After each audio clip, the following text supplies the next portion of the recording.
दोस्तों आज मैं आपको एक ऐसी वीडियो दिखाने जा रही हूं जिसको अगर आज रात बैठकर खुद पीएम देखें समझें तो उनको समझ में आएगा कि वक्त और हालात कितनी जबरदस्त तरीके से बदल गए। क्यों? क्योंकि जब आप सत्ता के शीर्ष में बैठे होते हैं दोस्तों तो कई बार आप फ्लैशबैक में नहीं जा पाते, लेकिन आज वाराणसी से पीएम मोदी के संसदीय क्षेत्र से एक ऐसी तस्वीर आई है जो इस बात की चीख चीख कर गवाही दे रही है कि प्रधानमंत्री नरेंद्र मोदी अगर अब नहीं समझे तो कब समझेंगे। दोस्तों मोदी बनारस में हैं आज और मॉरिशस के पीएम के साथ उनका एक कार्यक्रम है, लेकिन उससे पहले पीएम मोदी ने एक रोड शो किया। आप तो जानते हैं दोस्तों मोदी अब कहीं भी जाते हैं तो रोड शो से पहले तो उनका कार्यक्रम शुरू नहीं होता है। और मैं तो यह समझ में नहीं आता दोस्तों कि एक सांसद को अपने लोकसभा क्षेत्र में रोड शो क्यों करना है। मतलब एक सांसद के लिए तो उसका लोकसभा क्षेत्र उसका घर होता है, तो कोई बेटा घर आता है तो जश्न थोड़ी मनाया जाता है, तो उसके लिए तो दोस्तों बैंड बाजे थोड़ी बजाए जाते हैं। लेकिन बिना किसी वजह अब तो मोदी जी रोड शो करते ही हैं। तो पीएम मोदी ने आज सुबह सुबह बनारस की सड़कों पर रोड शो किया, लेकिन एक्चुअली में ये तस्वीरें सबसे बड़ी टेंशन खुद मोदी के लिए होनी चाहिए। जरा आप देखिए दोस्तों, भीड़ तो दिख ही नहीं रही है। जो पहला फ्रेम शुरू हो रहा है वही खाली सड़क से शुरू हो रहा है। सड़क के केवल एक हिस्से में भीड़ दिखाई दे रही है, दूसरा हिस्सा ऐसा लगता है कि ढक दिया गया है। या तो दूसरे हिस्से में कहीं ट्रैफिक चल रही थी क्योंकि अलग अलग जगह से ये रोड शो जा रहा था, तो दूसरी जगह से तो ट्रैफिक चल रहा था, या फिर उसको ढक दिया गया था कि मोदी के पोस्टर से। जरा आप देखिए दोस्तों, कहीं आपको वो जो तूफानी दीवानगी वाली भीड़ दिखाई देती थी मोदी को देखने के लिए, मोदी को एक नज़र बस अपनी आंखों से उनको विटनेस करने के लिए, कहीं कुछ दिखाई ही नहीं दे रही है। इनफैक्ट 50 सेकंड के आसपास अगर आप इस वीडियो को देखें तो यहाँ तो ऐसा लग रहा है कि बस लोगों को खड़ा किया गया है। इनफैक्ट अगर आप गौर से देखें दोस्तों इस वीडियो को, तो जहाँ जहाँ लोग खड़े हैं उनके पीछे का हिस्सा खाली है, सिर्फ बैरिकेडिंग लगा रखी है, जैसे एक रस्सी सी बांध रखी है ताकि लोग आगे ना बढ़ें, क्योंकि उसके पीछे तो लोग वैसे भी नहीं हैं। दोस्तों ये वीडियो मैंने प्रधानमंत्री के YouTube चैनल से निकाला है। करीब 4 मिनट 21 सेकंड के आसपास का ये वीडियो है। आप चाहें तो खुद देख सकते हैं। इस वीडियो में आपको सब कुछ दिखाई देगा सिवाय भीड़ के। इसके बाद दोस्तों वही रोड शो में तस्वीरें जो मोदी के हर रोड शो में होती है, स्टेज वगैरह सजाया जाता है, उसमें रंगारंग कार्यक्रम होते हैं, लोग नृत्य वगैरह करते हैं, इसमें भी आपको यही दिखाई देगा। सब कुछ है दोस्तों, बढ़िया से फूल वगैरह बरसाए जा रहे हैं, हाथ में बीजेपी के पोस्टर्स हैं और बहुत से लोग यहाँ पर तिरंगा लिए भी खड़े हैं। लेकिन एक चीज जो मिसिंग है वो भीड़ है। भीड़ तो यहाँ पर है ही नहीं। मैं तो हैरान हूं दोस्तों, प्रधानमंत्री मोदी अपने संसदीय क्षेत्र में रोड शो कर क्यों रहे हैं जब वहां भीड़ नहीं जुटा पा रहे हैं। तो मतलब बीजेपी के लोगों के लिए चिंता की सबब होनी चाहिए, चिंता की बात होनी चाहिए दोस्तों। इस बीच पीएम मोदी के इस रोड शो से पहले, उनके बनारस दौरे से पहले, मैंने आज सुबह सुबह आपको ये खबर दिखा दी। हाउस अरेस्ट कर दिया गया है, नजरबंद कर दिया गया है।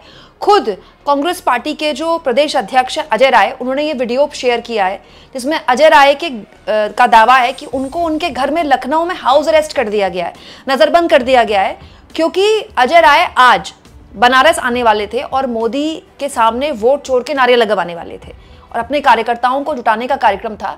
तो प्रदेश भर के अलग अलग कार्यकर्ता जबरदस्त तरीके से कांग्रेस पार्टी के जमीन पे उतरते और बीजेपी का, मोदी का विरोध करते और वोट चोर के नारे लगाते। और अजय राय ने खुद अपने हाउस अरेस्ट की वीडियो बाकायदा शेयर की जिसमें पुलिस वाले आपको साफ तौर पर दिखाई देंगे। तो ये तो है ही कि विपक्ष का विरोध एक तरह से दबाया जा रहा है, लेकिन उससे भी इंपॉर्टेंट दोस्तों, क्योंकि बात रोड शो की हो रही थी, भीड़ के गायब होने की दोस्तों हो रही थी, तो मैं आपको एक छोटा सा वीडियो और दिखाना चाहती हूँ। दोस्तों मेरी कोशिश होती है कि किसी भी तस्वीर का एक पहलू हो तो दूसरा पहलू मैं आपको दिखाऊं।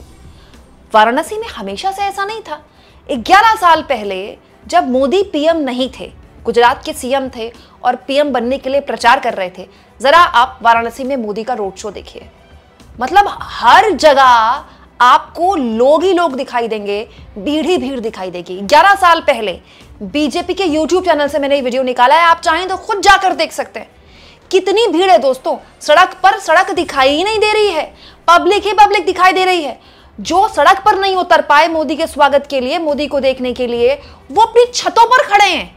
मोदी को देखने का दीवानापन, क्रेज मतलब जबरदस्त, इतना जबरदस्त कि जिसको जहां जगह मिल रही है वो वहां खड़ा है, चौक चौराहे पर खड़ा है, चौराहे के आसपास जो रेलिंग होती है वहां पर खड़ा है, और सड़क में तो पैर रखने की जगह नहीं है। दोस्तों 11 साल पुरानी वीडियो में जरा ये फ्रेम देखिए, मोदी की पीठ से ये फ्रेम बनाया गया है। मोदी के आगे कितनी भीड़ है आपको दिखाई देगी, भीड़ ही भीड़ है। इतनी भीड़ है कि गाड़ी जिसमें मोदी खड़े हैं, अमित शाह खड़े हैं, गाड़ी में अच्छे दिन वगैरह लिखा है, वो गाड़ी चल नहीं पा रही है, रेंग रही है। इतनी भीड़ है, कोई कैसे गाड़ी चलाएगा इसमें। कट टू आज की वीडियो में आ जाइए। गाड़ी की स्पीड देखिए आप, सर गाड़ी दौड़ रही है। क्यों? क्योंकि भीड़ ही नहीं है, आराम से कॉन्वॉय जा रहा है। अब इसमें ये बात बोली जा सकती है कि कुमकुम तब मोदी पीएम नहीं थे, अब मोदी पीएम है। पीएम का एक प्रोटोकॉल होता है, बिल्कुल मैं मानती हूँ, पीएम का एक प्रोटोकॉल होता है। पीएम की रैलियों में यहाँ तक भीड़ नहीं आ सकती, सुरक्षा कारणों की वजह से स्टेट से भीड़ की दूरी बनाई जाती है। और पीएम की गाड़ियों तक यहाँ तक पब्लिक नहीं आ सकती, सुरक्षा कारणों तक दूरी बनाई जाती है, जिसमें कोई हर्ज नहीं, जिसमें कुछ गलत नहीं है। पीएम की सुरक्षा सर्वोपरि है। लेकिन दोस्तों, जब चुनाव आते हैं, जब भी 2024 का लोकसभा चुनाव हुआ तब भी, 19 का हुआ तो भी, 14 का हुआ तब भी, वाराणसी में मोदी का रोड शो होता है, तब आप देखेंगे तब इस तरह का नज़ारा नहीं होता है। तब तो भीड़ यहाँ तक आती है, तब तो मोदी गाड़ी से निकलते हैं, कहीं खड़े होकर चाय पीना शुरू कर देते हैं। तो क्या तब भीड़ प्रायोजित की जाती है? और अगर तब की जा रही है तो अब क्यों नहीं की जा रही है? और अगर नहीं हो पा रही है भीड़ प्रायोजित, और भीड़ इतनी कम है कि गाड़ी सर्र करके दौड़ रही है तो भी कोई दिक्कत नहीं है, तो फिर इस तरह के रोड शोज करना औचित्य कोई बनता है इनका? पहली बात तो रोड शो का कोई मतलब आज कोई इवेंट ही नहीं था। पीएम मोदी अपने घर आ रहे हैं तो इसमें उनका स्वागत थोड़ा ही होगा।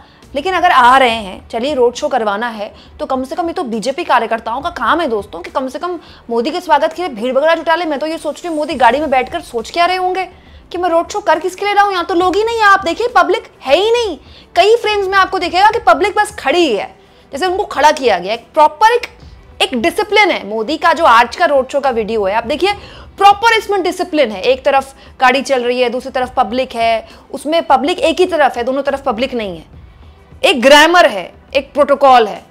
और 11 साल पुराना आप ये वीडियो देखिए, इसमें कोई ग्रामर नहीं है, कोई प्रोटोकॉल नहीं है, सिर्फ भीड़ ही भीड़ है। दोस्तों एक और जानकारी मैं आपको दे देती हूँ। प्रधानमंत्री मॉरिशस के पीएम के साथ आज एक कार्यक्रम भी करने वाले हैं वाराणसी में। मॉरिशस के पीएम 3 दिन के भारत दौरे में हैं। उनका एक दिन जो है पीएम मोदी का बनारस में उनके साथ गुजरने वाला है, जिसमें अच्छी बात है। ये तो देश के अलग अलग हिस्सों को ऐसे ही प्रमोट किया जाना चाहिए, केवल दिल्ली में ही सारे कार्यक्रम क्यों हों। लेकिन यहाँ पर इस कार्यक्रम के लिए यूपी के सीएम योगी आदित्यनाथ, राज्यपाल आनंदीबेन पटेल, आधा कैबिनेट जो है इस वक्त बनारस में है।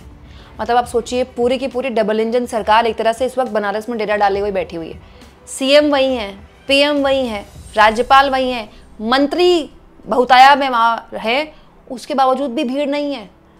मुझे तो याद आ रहा है दोस्तों, लोकसभा चुनाव में जब शर्मनाक हार हुई थी बीजेपी की, तो खुद उसकी आंतरिक रिपोर्ट में आया था कि 100 विधायकों ने बीजेपी के कैंडिडेट को सपोर्ट ही नहीं किया। तो तब पता चला कि बीजेपी के अंदर कितना गुस्सा है, विधायकों के अंदर कितना गुस्सा है योगी सरकार को लेकर कि भाई योगी सरकार में तो हमारी चलती नहीं है, थानों में तक हमारी पूछ नहीं है। तो बड़ा सवाल ये कि कहीं ऐसा ही कुछ इस बार तो भी नहीं हो गया। नहीं तो आप सोचिए प्रधानमंत्री के रोड शो में इससे ज्यादा भीड़ तो गुजरात में हो जाती है। दोस्तों अभी कुछ दिन पहले मोदी ने गुजरात में भी रोड शो किया। क्यों किया मुझे नहीं पता, वहां भी कोई चुनाव नहीं है। लेकिन जैसा कि मैंने आपसे कहा कि अब तो मोदी जहां भी जाते हैं रोड शो करते हैं, वहां भी मोदी ने रोड शो किया। अब जरा आप उस रोड शो की वीडियो देख लीजिए, इससे ज्यादा भीड़ तो मोदी गुजरात में जुटा रहे हैं।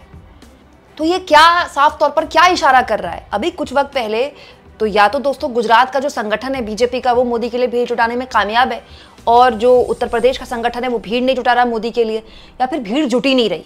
दोस्तों आप कहेंगे क्या बड़ी बात है भीड़ नहीं जुट रही है तो? अरे भाई हमारे देश में भीड़ ही तो मूल्यांकन होता है। तो बड़ा सवाल ये कि राहुल गांधी, तेजस्वी यादव की वोटर अधिकार यात्रा में जब भीड़ जुटती है दोस्तों, तब बीजेपी इस तरह की भीड़ के लिए कहती है कि तो भीड़ ऐसे ही जुट जाती है, वोट तो हम ही को मिलेगा। यहाँ तो भीड़ भी नहीं जुट रही है। मुझे लगता है कि 2027 के विधानसभा चुनाव से पहले मोदी के इन रोड शोज में ना के बराबर आती भीड़ के बारे में बीजेपी को चिंतन मनन करना चाहिए। क्योंकि दोस्तों ऐसा ही माहौल बिहार में भी है। बिहार में भी कई वीडियोस में आपको दिखा चुकी हूँ कि मोदी के रोड शो में या तो भीड़ नहीं होती है, और रैलियों में जो भीड़ होती है वो बहुत ही उसका एक सेट पैटर्न है, कुर्सियां लगी हैं, पब्लिक बैठी है। वो जो एक मोदी की रैलियों का एक हुजूम हुआ करता था, मोदी मोदी के नारे लग रहे हैं, लोग पेड़ पर चढ़े हैं और इतने नारे लग रहे हैं कि मोदी बोल नहीं पा रहे, मोदी को बार बार रुकना पड़ रहा है। ऐसा कोई माहौल नहीं है। बिहार में भी हम यही देख रहे हैं, यूपी में भी हम यही देख रहे हैं दोस्तों। हमारे देश में भीड़ जो है वो नेता की ताकत होती है, नेता को भीड़ से ही ऊर्जा मिलती है। और अगर भीड़ ही गायब हो जाए तो नेता को सबसे पहले खुद आत्मचिंतन करना चाहिए कि उसके संसदीय क्षेत्र में इस तरह से लोगों का हुजूम उसके नाम पर क्यों नहीं जुट पा रहा है। ये तो सच्चाई है कि वाराणसी के लोगों के बीच मोदी अब उतने लोकप्रिय नहीं रहे जितने 11 साल पहले थे। वो तो इस चुनाव ने ही बता दिया ना, शुरुआत के 2 राउंड्स में तो मोदी पीछे चले, ये तो सच्चाई है ना। लेकिन दोस्तों, क्या ये तादाद इतनी बड़ी है कि मोदी के रोड शो में सड़कें खाली हैं? आप इस मुद्दे पर क्या सोचते हैं? कमेंट बॉक्स में जरूर लिखें और जितना हो सके चैनल को शेयर करें, सब्सक्राइब करें और थैंक्स और ज्वाइन के ऑप्शन से अगर आप चाहें तो कुछ आर्थिक मदद भी चैनल की जरूर करें।